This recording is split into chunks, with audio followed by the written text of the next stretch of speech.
Од денеска Тала Џафери ја води македонската одбрана. Под дуплата воена кариера и во вториот обид, Џафери вчера беше избран за министер за одбрана, а денеска беше пречекан од македонската гарда. Откако ја прими функцијата, рече дека му е чест да ја води македонската одбрана во градење армија согласно НАТО стандардите и дека ќе работи на помирување на етничките групи. Пред се ќе придонесам армијата на Република Македонија да во секоја незина димензија ја рефлектира реалноста на нашата држава, да биде символ на меѓуетнички соживот, толеранција, почит на различностите, како и помирување помеѓу етничките групи. Го пречека досегашниот министер за одбрана, му ги представи проектите кои треба да се довршат во интерес на припадниците на АРМ. Му посака на Џафери да успее да ги облече војниците во нови униформи и чизми и ја потенцираше улогата на македонската војска. Подсетувајќи се на големиот историски лик Абрахам Линколн, кој во период на големи предизвици при обединување на Соединетите Американски држави кажал дека куќа поделена однатре не може да опстане.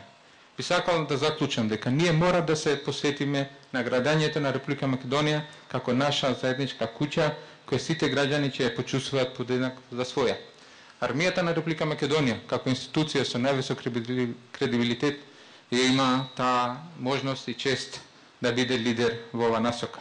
Џафери се поздрави и со својот нов соработник, генералот Горанчо Котевски, со кого до 2001 беа заедно офицери во АРМ, додека пролета истата таа година актуелниот министер замина во она.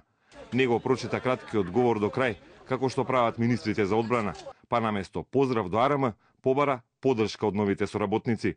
Почитувани присутни,